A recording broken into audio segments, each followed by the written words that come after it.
అందరికీ నమస్కారం. మన ఆసక్తికరమైన విశ్లేషణకు స్వాగతం.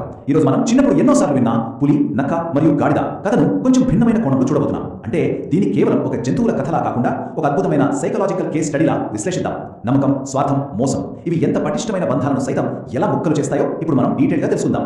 సరే, నేరుగా విషయంలోకి వెళదాం. అసలు ఆకలి మరియు స్వార్థం ప్రాణ స్నేహాన్ని ఎలా నాశనం చేస్తాయి? విపరీతమైన ఒత్తిడి పెరిగినప్పుడు, ముఖ్యంగా ప్రాణాలకే ముప్పు వచ్చినప్పుడు మన బలమైన సంబంధాలు ఎంత సున్నితంగా మారిపోతాయో ఈ కథ మనకు చాలా క్లియర్గా చూపిస్తుంది. ఈ ఒక్క ప్రశ్న చుట్టూనే కథలోని అసలు నిజాలన్నీ దాగి ఉన్నాయి. మొదటి భాగం, ఆకలి మరియు ఉపాయం. ఇది చూడండి, ఒక అడవిలో ఒక పెద్ద పులి, దానికి ప్రాణ స్నేహితుడిగా ఒక నక్క ఉండేవి. మొదటి రోజు ఈ రెండూ కలిసి ఒక దున్నపోతును వేటాడే ప్రయత్నం చేశాయి. కానీ అదృష్టం కలిసి రాక ఆ పోరాటంలో పులికి చాలా తీవ్రమైన గాయాలయ్యాయి. కనీసం నడవలేని పరిస్థితికి చేరుకుంది. ఇక రెండో రోజు, మూడో రోజు చూస్తే పులి వేటాడలేదు, నక్క ఏమీ చేయలేదు. ఇద్దరు ఆకలితో అల్లాడిపోయారు. ఈ ప్రాణాపాయ స్థితి, ఈ భయంకరమైన ఆకలి నక్క మెదడులో ఒక క్రూరమైన, మోసపూరితమైన ఆలోచనకు బీజం వేసింది. నాలుగో రోజు కల్లా అడవిలోని జంతువులను మోసగించి ఎలాగైనా గుహకు తీసుకురావాలని అది డిసైడ్ అయిపోయింది. రెండవ భాగం, గాడిదకు మొదటి మోసం. ఇప్పుడు ఇక్కడ నక్క వాడిన ఈ మాటలు గమనించారా? ఒక అమాయకపు గాడిద దగ్గరికి వెళ్ళి, మా రాజుగారైన పులికి ఆరోగ్యం బాగోలేదు, నిన్ను చూడాలని పిలిచాడు అని ఎంత కాన్ఫిడెంట్గా అబద్ధమాడిందో చూడండి. ఒక రాజు పిలిచాడు అనే గౌరవాన్ని, జబ్బు పడ్డాడనే సానుభూతిని ఆయుధంగా వాడుకుని ఆ గాడిదను డైరెక్ట్గా మృత్యు ఒడిలోకి లాక్కొచ్చింది.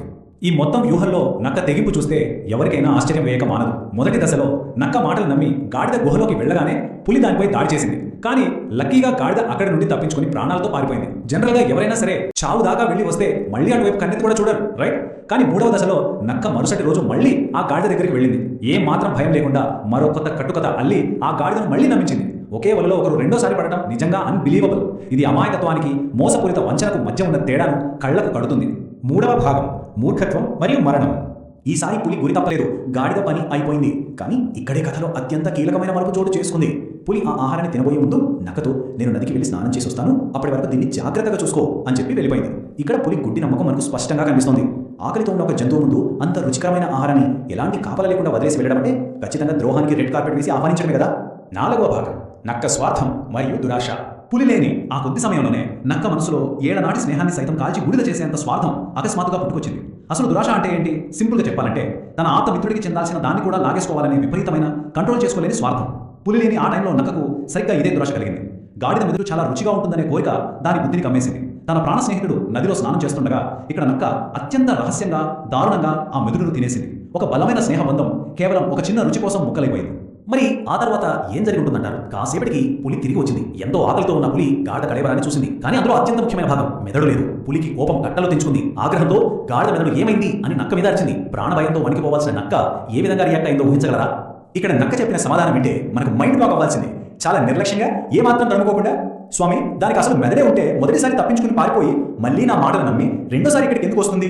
అందుకే దానికి అసలు మెదడు లేదు అని ఆన్సర్ ఇచ్చింది. వాట్ ఏ లై కదా! ఇది ఎంతటి డార్క్ అండ్ క్లెవర్ అబద్ధమో ఇక్కడ గమనించవచ్చు.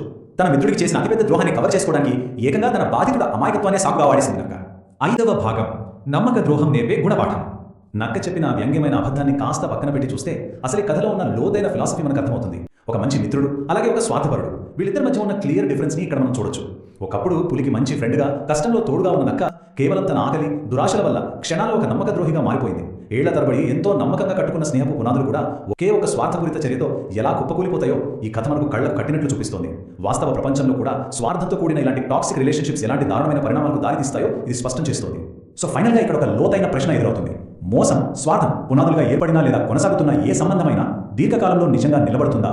నక్క తన స్వార్థం కోసం ప్రాణ స్నేహితుడైన పులిని సైతం చాలా సులభంగా మోసం చేసింది. ఒకసారి నమ్మకం కోల్పోయాక ఆ బంధం మళ్ళీ ఎప్పటికైనా చిగురుస్తుందా? ఈ ఆసక్తికరమైన ప్రశ్నను మీ ఆలోచనకే వదిలేస్తున్నాను. ఒక్కసారి ఊహించండి. ఈ విశ్లేషణ మీకు కొత్త విషయాలను తెలియజేసిందని ఆశిస్తున్నాను. మళ్ళీ కలుద్దాం. ధన్యవాదాలు.